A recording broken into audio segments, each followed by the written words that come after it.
saya Sudirman Mahitun dengan NIM 2014201082.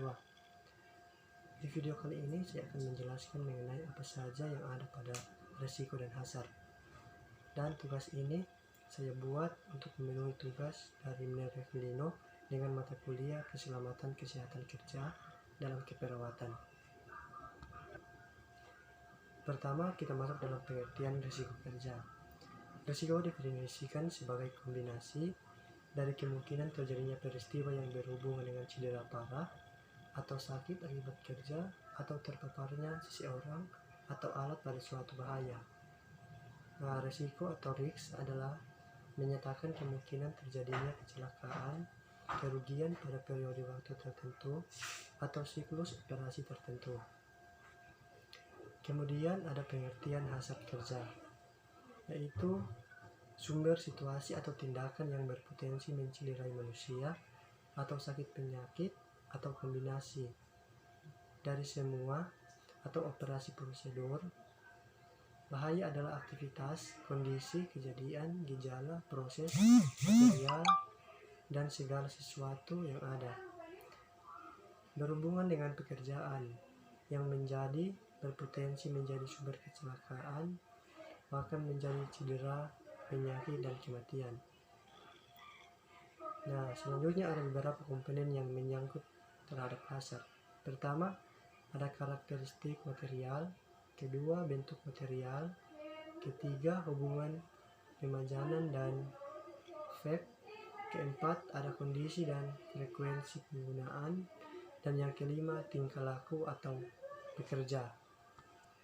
Kemudian, risiko dan hazard dalam pengkajian asuhan keperawatan. Itu seluruh kegiatan yang dilakukan, baik yang dilakukan perseorangan ataupun organisasi atau bahkan perusahaan yang mengandung risiko. Semakin besar risiko yang dihadapi, pada umumnya dapat diperhitungkan bahwa pengembalian yang diterima juga akan lebih besar.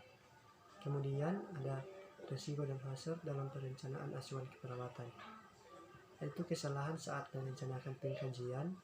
Misalnya jika perawat salah dalam mengkaji, maka perawat akan salah dalam memberikan proses perawatan pengobatan yang pada akhirnya akan mengakibatkan kesehatan pasien malah semakin terganggu.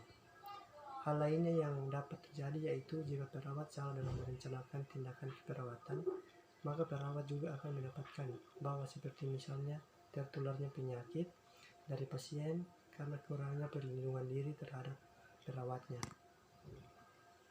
Kemudian, upaya yang dapat dilakukan oleh perawat untuk meminimalisirkan risiko atau hazard yang akan terjadi.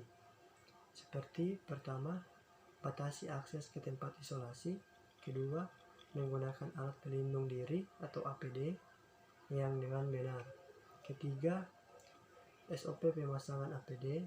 Jangan sedikit pun bagian tubuh yang tidak tertutup dengan APD. Keempat, petugas yang diharapkan untuk tidak menyentuh bagian tubuh yang tertutup APD.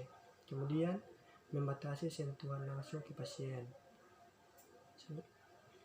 Cuci tangan sebelum melakukan dan setelah melakukan tindakan. Selanjutnya, bersihkan kaki atau tangan setelah melakukan tindakan. Dan melakukan pemeriksaan secara berkala kepada perawat atau pekerja. Dan yang terakhir, hindari memegang benda yang mungkin terkontaminasi. Sekian penjelasan dari saya dan terima kasih.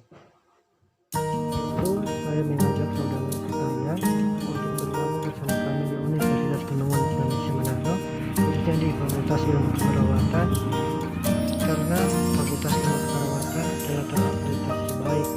Sebab itu marilah bergabung bersama kami di Universitas Penemuan Indonesia Manado.